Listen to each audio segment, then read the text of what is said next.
November ಅಲ್ಲ ಡಿಸೆಂಬರ್ನಲ್ಲಿ ಕ್ರಾಂತಿ ಫಿಕ್ಸ್. ಈಗ ಭಾನುವಾರ ಸಭೆ ಬಳಿಕವೇ ಸಿಎಂ ಡಿಸಿಎಂಗೆ ಬುಲಾವ್.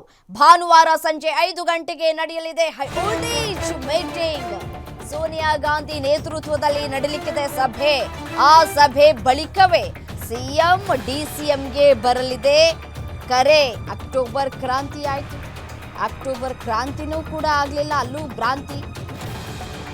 ಈಗ ನವೆಂಬರ್ ಅಂತ ಹೇಳಿದ್ರು, ನವೆಂಬರು ಇಲ್ಲ. ಈಗ ಡಿಸೆಂಬರ್ಗಾಗುತ್ತಾ ಅನ್ನುವಂತಹ ಪ್ರಶ್ನೆಗೂ ಕೂಡ ಇತ್ತು, ಅದು ಇಲ್ಲ ಅಂತ ಕಾಣಿಸ್ತಾ ಇದೆ.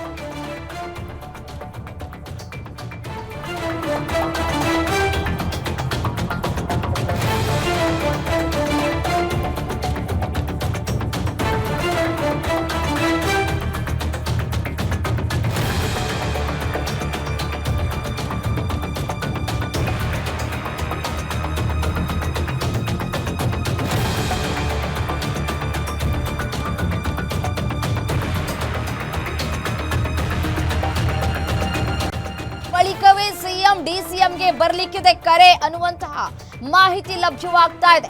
ನವೆಂಬರ್ ಅಲ್ಲ ಡಿಸೆಂಬರ್ನಲ್ಲಿ ಕ್ರಾಂತಿ ಫಿಕ್ಸ್ ಅಂತ ಹೇಳಲಾಗ್ತಾ ಇದೆ. ನವೆಂಬರು ಮುಗೀತು, ಈಗ ಇನ್ನೇನು ಭಾನುವಾರ ಸಭೆ ಬಳಿಕವೇ ಸಿಎಂ ಡಿಸಿಎಂಗೆ ಬುಲಾವ್ ಬರುತ್ತೆ ಅನ್ನುವಂತಹ ಮಾಹಿತಿ ಸಿಗ್ತಾ ಇದೆ. ಡಿಸೆಂಬರ್ 3 ಅಥವಾ 4ಕ್ಕೆ ಕುರ್ಚಿ ಗದ್ದಲ ಇತ್ಯರ್ಥವಾಗುವಂತಹ ಎಲ್ಲಾ ಸಾಧ್ಯತೆ. ಡಿಸೆಂಬರ್ 3 ಅಥವಾ 4ರಂದು ನಡೀಲಿಕ್ಕಿದೆ ಫೈನಲ್ ಸಭೆ.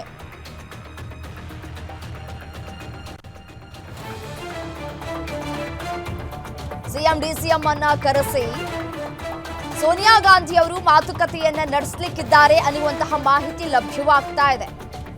ಏನಾಗುತ್ತೆ ಆ ಮಾತುಕತೆ ಸಂದರ್ಭದಲ್ಲಿ ಅನ್ನುವಂತಹ ಕುತೂಹಲ ಮತ್ತಷ್ಟು ಹೆಚ್ಚಾಗ್ತಾ ಇದೆ.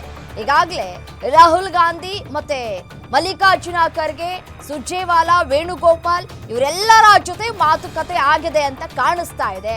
ಹಾಗಾಗಿ ನವೆಂಬರ್ ಕ್ರಾಂತಿ ಅಲ್ಲ, ಇದೀಗ ಡಿಸೆಂಬರ್ಗೆ ಮುಂದೂಡಿಕೆಯನ್ನ ಮಾಡಲಾಗ್ತಾ ಇದೆಯಾ ಅನ್ನುವಂತಹ ಪ್ರಶ್ನೆಗಳು ಕೂಡ ಕಾಡ್ತಾ ಇದೆ.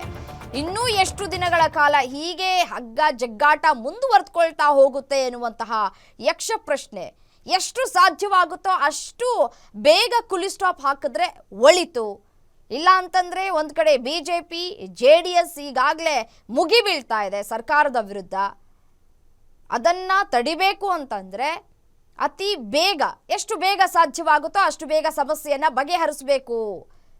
ಸೊ ಹಾಗಾಗಿ ಯಾಕೆ ಇಷ್ಟೊಂದು ಸಮಯಾವಕಾಶವನ್ನ ತೆಗೆದುಕೊಳ್ತಾ ಇದ್ದಾರೆ ಅನ್ನುವಂತಹ ಪ್ರಶ್ನೆಗಳು ಕಾಡ್ತಾ ಇದೆ. ಇದೇ ವಿಚಾರಕ್ಕೆ ಸಂಬಂಧಪಟ್ಟಂತೆ ಮತ್ತಷ್ಟು ಡೀಟೇಲ್ಸ್ ಕೊಡ್ತಾ ಹೋಗ್ತಾರೆ ಮಾರುತಿ ಪಾವಗಡ ನೇರ ಸಂಪರ್ಕದಲ್ಲಿ ಜಾಯಿನ್ ಆಗಿದ್ದಾರೆ, ಪೊಲಿಟಿಕಲ್ ಬ್ಯೂರೋ ಹೆಡ್, ನ್ಯೂಸ್ ಡೆಸ್ಕ್ನಿಂದ.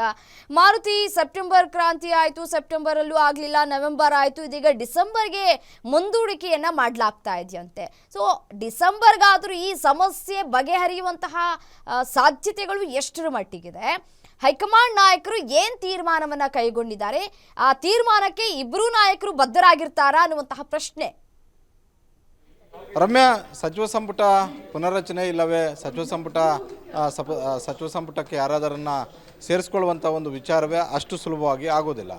ಈಗ ರಾಜ್ಯದಲ್ಲಿ ಚರ್ಚೆ ಆಗ್ತಾ ಇರುವಂಥದ್ದು ನಾಯಕತ್ವ ಬದಲಾವಣೆ ವಿಚಾರ. ಹೀಗಾಗಿ ರಾತ್ರೋರಾತ್ರಿ ಆಗುತ್ತೆ ಅಂತ ಹೇಳಿದ್ರೆ ಅದು ಆಗೋದಿಲ್ಲ. ನೀವು ಹೇಳ್ದಂಗೆ ಸೆಪ್ಟೆಂಬರ್ ಆಯಿತು, ಅಕ್ಟೋಬರ್ ಆಯಿತು, ನವಂಬರ್ ಆಯಿತು ಅಂತ ಕೇಳಿದ್ರಲ್ಲ, ಅದಕ್ಕೆ ನಾನು ಹೇಳ್ತಾ ಇದ್ದೀನಿ, ನಾಯಕತ್ವ ವಿಚಾರ ಅಂತ ಬಂದಾಗ ಏಕಾಏಕಿ ಒಂದೇ ದಿನದಲ್ಲಿ ಎಲ್ಲವನ್ನೂ ಕೂಡ ನಿರ್ಧಾರ ಮಾಡೋದಕ್ಕೆ ಆಗೋದಿಲ್ಲ. ಅದು ಕಾಂಗ್ರೆಸ್ ಹೈಕಮಾಂಡ್ ಇರಲಿ, BJP ಹೈಕಮಾಂಡ್ ಇರಲಿ, ಅದು ಯಾರೇ ಇದ್ದರೂ ಕೂಡ ಆ ರೀತಿಯಾಗಿ ಬೆಳವಣಿಗೆಗಳು ಆಗ್ತವೆ. ನಾಯಕತ್ವದಲ್ಲಿ ಚರ್ಚೆ ಮಾಡಿ ಅಂತಿಮವಾದಂಥ ಒಂದು ನಿರ್ಧಾರಕ್ಕೆ ಬರಬೇಕಾಗುತ್ತೆ. ಈಗ ಕಾಂಗ್ರೆಸ್ಸಲ್ಲಿ ಆಗ್ತಿರೋದು ಕೂಡ ಅದೇ. ಒಂದು ವೇಳೆ ಸಿದ್ದರಾಮಯ್ಯವರನ್ನು ಮುಂದುವರಿಸಿದ್ರೆ DK ಶಿವಕುಮಾರ್ ಅವ್ರ ಬಣ ಸುಮ್ಮನಿರೋದಿಲ್ಲ. ಹಾಗಂದ ಮಾತ್ರಕ್ಕೆ ಸಿದ್ದರಾಮಯ್ಯವರನ್ನು ಇಳಿಸಿ DK ಶಿವಕುಮಾರ್ ಅವರನ್ನು ಮಾಡಿದ್ದೇ ಆದರೆ, ಏಕಾಏಕಿ ಮಾಡಿದ್ದೇ ಆದರೆ ಸಿದ್ದರಾಮಯ್ಯವರ ಬಣವು ಕೂಡ ಸುಮ್ಮನಿರೋದಿಲ್ಲ. ಹೀಗಾಗಿ ಎರಡೂ ಬಣಗಳಿಗೆ ಸಮಾಧಾನ ಆಗುವಂತಹ ರೀತಿಯಲ್ಲಿ ಒಂದು ಸೂತ್ರವನ್ನು ಕಾಂಗ್ರೆಸ್ ಹೈಕಮಾಂಡ್ ಕಂಡುಕೊಳ್ಬೇಕಾಗಿದೆ. ಹೀಗಾಗಿ ಪದೇ ಪದೇ ಸಭೆಗಳಾಗ್ತಾ ಇರುವಂಥದ್ದು, ಪದೇ ಪದೇ ಮಲ್ಲಿಕಾರ್ಜುನ ಖರ್ಗೆ ಅವರೇ ನೇರವಾಗಿ ಮಾತುಕತೆಯನ್ನು ಆಡ್ತಾ ಇರುವಂಥದ್ದು. ಈ ಹಿನ್ನೆಲೆಯಲ್ಲೇ ನಾಡಿದ್ದು ಕರೆದಿರುವಂಥ ಒಂದು ಸಭೆ ಭಾಳಷ್ಟು ಮಹತ್ವವನ್ನು ಪಡ್ಕೊಂಡಿದೆ. ಆ ಸಭೆಯಲ್ಲಿ ಕಾಂಗ್ರೆಸ್ ಹೈಕಮಾಂಡ್ ವರಿಷ್ಠರಾದಂತಹ ಸೋನಿಯಾ ಗಾಂಧಿ ಅವರೇ ಇರ್ತಾರೆ ಅನ್ನುವಂಥ ಒಂದು ಮಾಹಿತಿ ದೆಹಲಿಯ ಮೂಲಗಳಿಂದ ಸಿಗ್ತಿದೆ. ಸೋನಿಯಾ ಗಾಂಧಿ ಅವರು ಇದ್ದರೆ, ರಾಹುಲ್ ಗಾಂಧಿ ಅವರಿದ್ದರೆ ಅಧಿಕೃತವಾಗಿ ಅವತ್ತು ತೀರ್ಮಾನ ಆಗಬಹುದು. ಒಂದು ವೇಳೆ ಅದು ಆಗಲಿಲ್ಲ ಅಂತ ಹೇಳಿದ್ರೆ ಮುಂದಿನ ವಾರ ಅಂದರೆ ಮಂಗಳವಾರ ಬುಧವಾರದ ಒಳಗಾಗಿ ಅಂತಿಮವಾಗಿ ಒಂದು ನಿರ್ಧಾರವನ್ನು ಕಾಂಗ್ರೆಸ್ ಹೈಕಮಾಂಡ್ ತೆಗೆದುಕೊಳ್ಳುತ್ತೆ. 3 ಇಲ್ಲವೇ 4ನೇ ತಾರೀಕು, ಡಿಸೆಂಬರ್ 3 ಇಲ್ಲವೇ 4ನೇ ತಾರೀಕು ಸಿದ್ದರಾಮಯ್ಯ ಅವರನ್ನು ಮುಂದುವರಿಸಬೇಕಾ, ಇಲ್ಲವೇ ಡಿ ಕೆ ಶಿವಕುಮಾರ್ ಅವ್ರಿಗೆ ಅವಕಾಶವನ್ನು ಮಾಡಿಕೊಟ್ಟು ಸಿದ್ದರಾಮಯ್ಯ ಅವರನ್ನು ಸಮಾಧಾನ ಮಾಡಬೇಕಾ ಅನ್ನುವಂಥ ಒಂದು ವಿಚಾರಕ್ಕೆ ಸಂಬಂಧಪಟ್ಟಂತೆ ಕಾಂಗ್ರೆಸ್ ಹೈಕಮಾಂಡ್ ಒಂದು ಸ್ಪಷ್ಟ ನಿರ್ಧಾರಕ್ಕೆ ಬರೋದರಲ್ಲಿ ಯಾವುದೇ ಅನುಮಾನವೂ ಕೂಡ ಇಲ್ಲ. ಕಳೆದ 2-3 ತಿಂಗಳಿಂದಲೂ ಕೂಡ ರಾಜ್ಯ ರಾಜಕಾರಣದಲ್ಲಿ ಚರ್ಚೆ ಆಗ್ತಾ ಇರುವಂತಹ, ಪ್ರತಿ ಕ್ಷಣ ಪ್ರತಿದಿನವೂ ಕೂಡ ಚರ್ಚೆ ಆಗ್ತಾ ಇರುವಂತಹ ಈ ನಾಯಕತ್ವ ವಿಚಾರಕ್ಕೆ ಸಂಬಂಧಪಟ್ಟಂತೆ ಬಹುತೇಕ 3-4ನೇ ತಾರೀಕು ಒಳಗಾಗಿ, ಅಂದರೆ ಬುಧವಾರ ಗುರುವಾರದ ಒಳಗಾಗಿ ಅಂತಿಮವಾದಂಥ ಒಂದು ನಿರ್ಧಾರಕ್ಕೆ ಕಾಂಗ್ರೆಸ್ ಹೈಕಮಾಂಡ್ ಬರುವಂತಹ ಎಲ್ಲ ಸಾಧ್ಯತೆಗಳು ಕೂಡ ಇದ್ದಾವೆ. ರಮ್ಯಾ, ಓಕೆ, ಥ್ಯಾಂಕ್ ಯು ತಮ್ಮೆಲ್ಲ ಮಾಹಿತಿಗಾಗಿ ಮಾರುತಿ.